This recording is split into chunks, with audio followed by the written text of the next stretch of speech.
Hi, my name is Becca. Welcome back to Raising Them Simply. Here we share all about our secular homeschool as a family of 6. Today we're going to chat a little bit about my preschool curriculum hits and misses. If you are new here, I have a 2nd grader, a preschooler, a toddler, and this little one here. I'm also a part-time working mom as a nurse, so this channel is all things homeschool and how we make it work for our family. So if any of that interests you at all, please hit that subscribe button so you are notified of future videos. But let's jump into it. So if you are new here, we homeschool year-round, so we're a little more than halfway through our school year at this point. But I wanted to go ahead and show you because we've used these resources long enough that I know what's working, what did not work, what we ended up dropping, as well as what I may want to do differently the next time I have a learner going through preschool. So first things first, we have the pre-reading from All About Reading. We have loved All About Reading. My oldest has dyslexia, and that is the only way that we were able to teach him how to read. So even though I wasn't sure if this learner had those same learning challenges, I wanted to stick with All About Reading right away because they use the Orrin Gillingham method of teaching to learn to read, which helps with kids who have reading challenges. So we are doing All About Reading. We are loving this resource. We do pair it with Purposeful Preschool, which we will talk about in a moment, but my daughter loves the little zebra. We do not use the flashcards that come with it. I learned pretty quickly that just was not of use to us.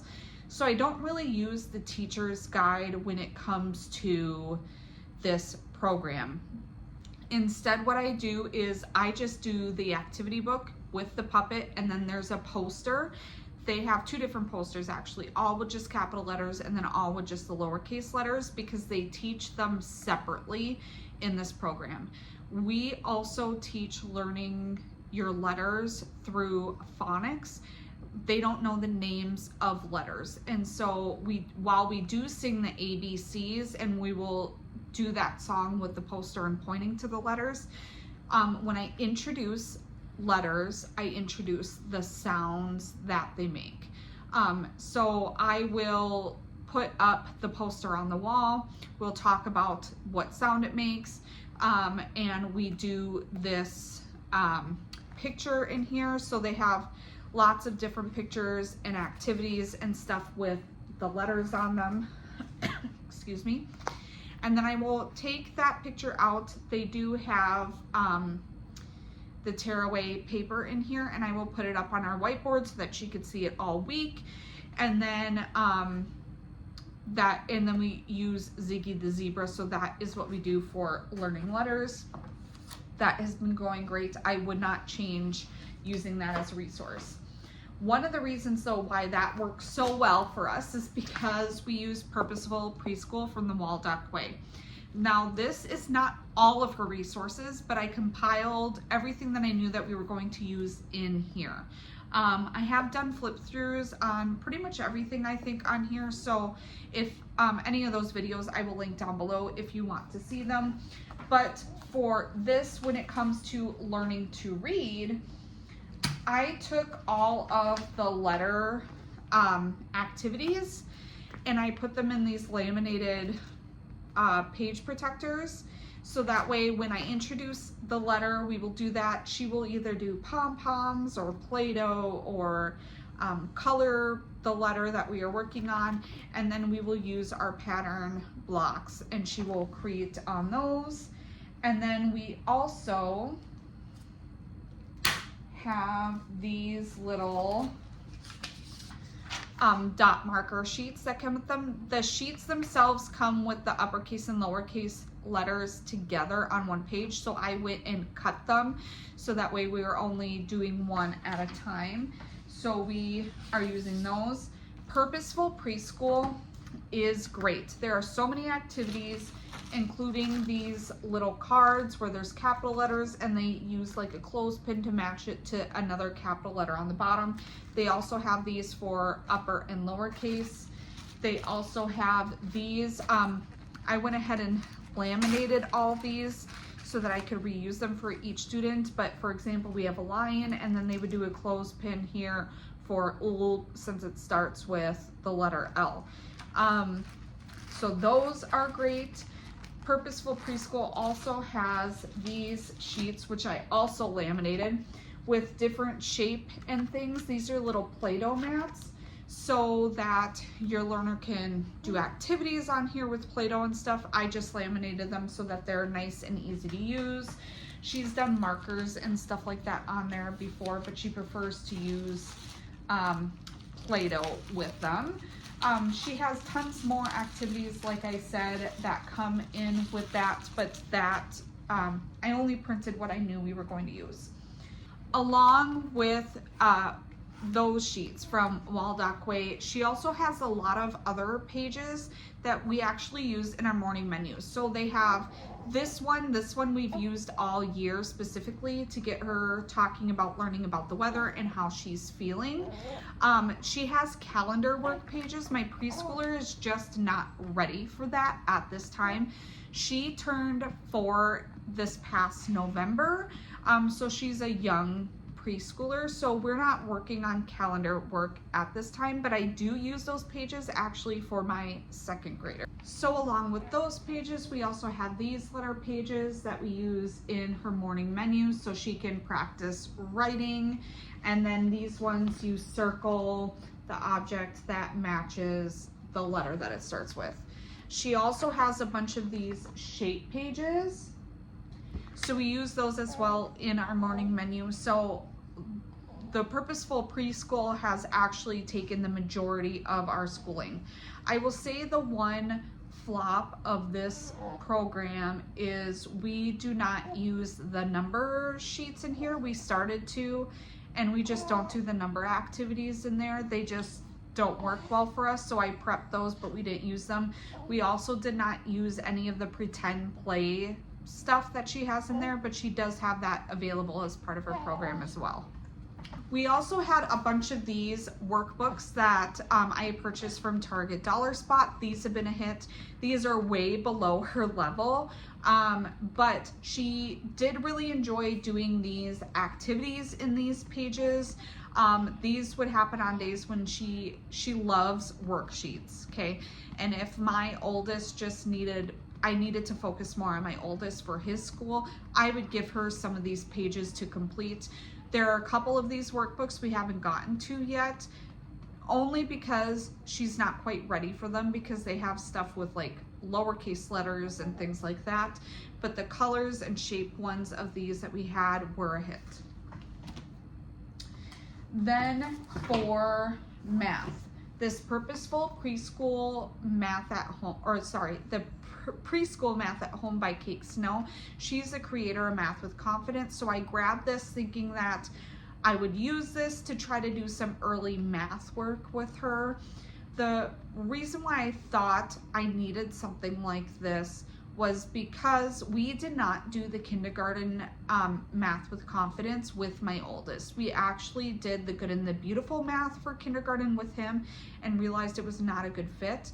And so I wasn't sure if we needed something more like this before getting into the kindergarten level math, and it just wasn't necessary. There are great ideas in here, but in the past I have worked at daycares and preschools. We do a lot of Montessori stuff with our toddlers, so counting games and things like that are things that I just naturally do in our home. So this it was not as big of a resource as I thought it was, so that's why it is a flop for us. We ended up just jumping right into the kindergarten level of Math with Confidence, and this is going great. I do think that there are concepts in here that we will have to revisit. I'm not sure if by the time we are done with this, if she will be moving into 1st grade, or if we will redo the kindergarten level when she is completed with this. as like a refresher and to make sure she really has these concepts down, because some of the conceptual math stuff that she does with the 10 frame and stuff, she's not quite grasping at this time, but she's only 4. So I do still think that this is a hit. We just might go through this multiple times with her to really make sure she solidifies it. But I would say that in the future, I will not be using this.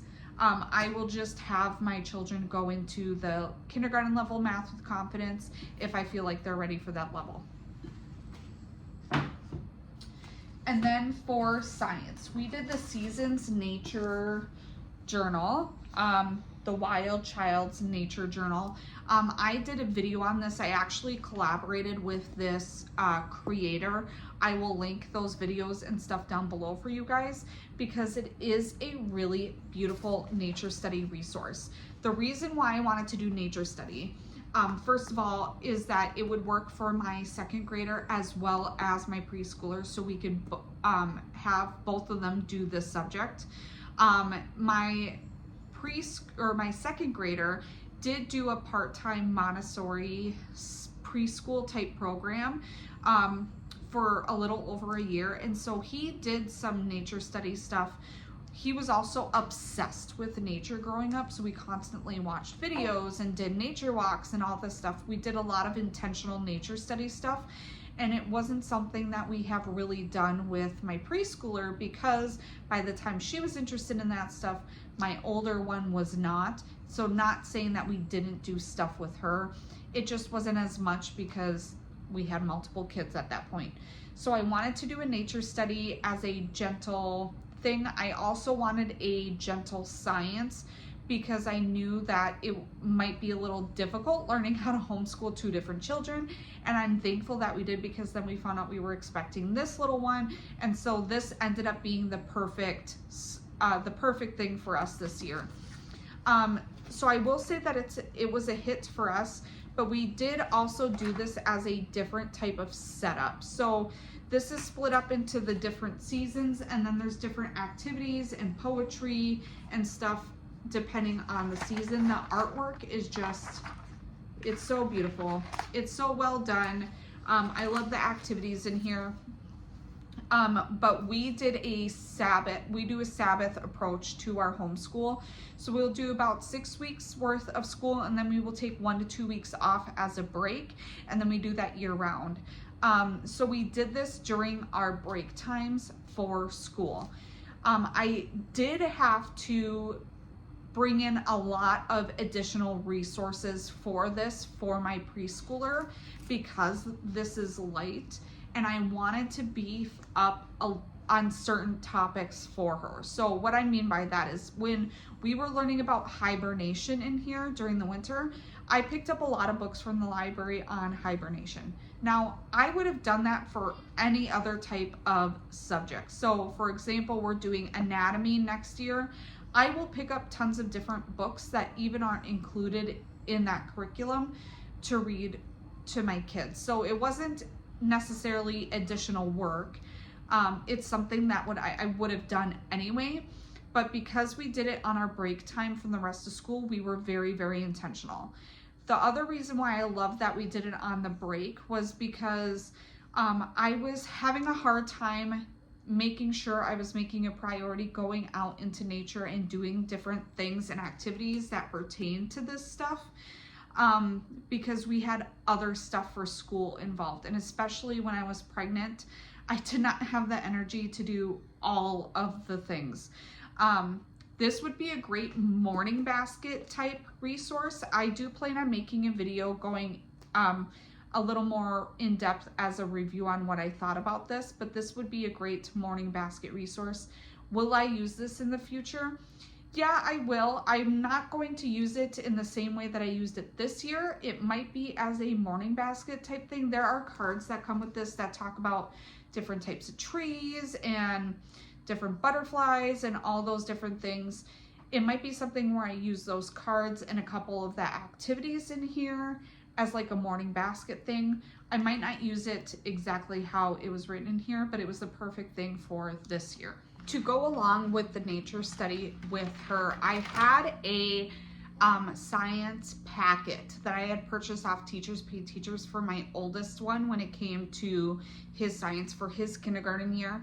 And so I printed off a bunch of those resources. One of those was biology, earth science type stuff. And so I printed off all these worksheets and the teacher packet. Life science, here you go. Life science, kinder science. And we use this in conjunction with the nature studies. So we learned about living and non-living things. What do plants need to live? So we have the sun, soil, water, and space. We talked about the different parts of a flower. We learned about different habitats for animals. This was a perfect resource to go in conjunction with this for her. This also had different literature recommendations. What I do usually do with this is I will do a worksheet with her. We will talk about the concept. We will watch a video or two on YouTube that are short to help with this. And then the next time that I go to the library, I will get some books on whatever topic we're learning about. So I do think that this was a great resource since I already had it to compare with this. Hit or miss, I'd say this is a hit.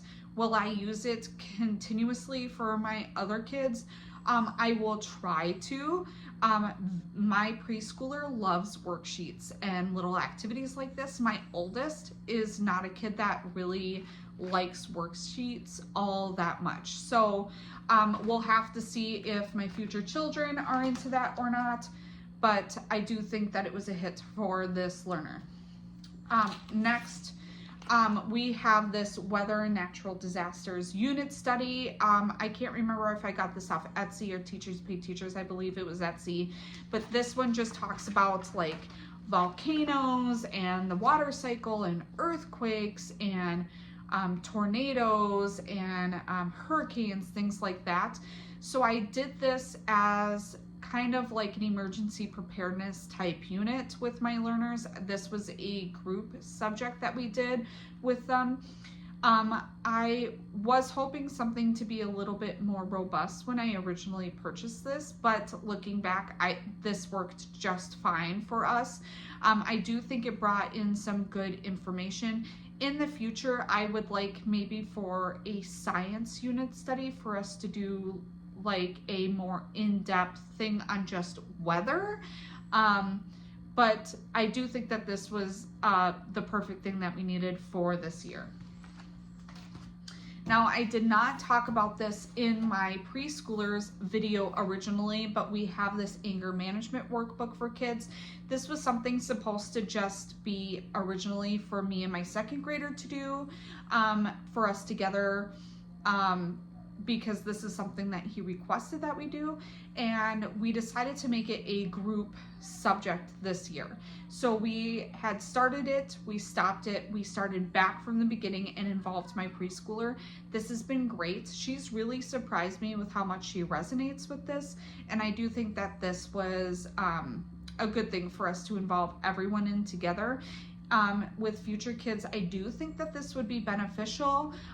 We did not write in this at all. We used it as a discussion base. So this just talks about the different parts of your brain, how it's healthy to be angry sometimes, but it's our reaction to that anger that we need to kind of help control our bodies with. So this ended up being a great resource as well. And I have one more curriculum. I do not have it up here to show you because it's packed away, but that is our homeschool languages, German.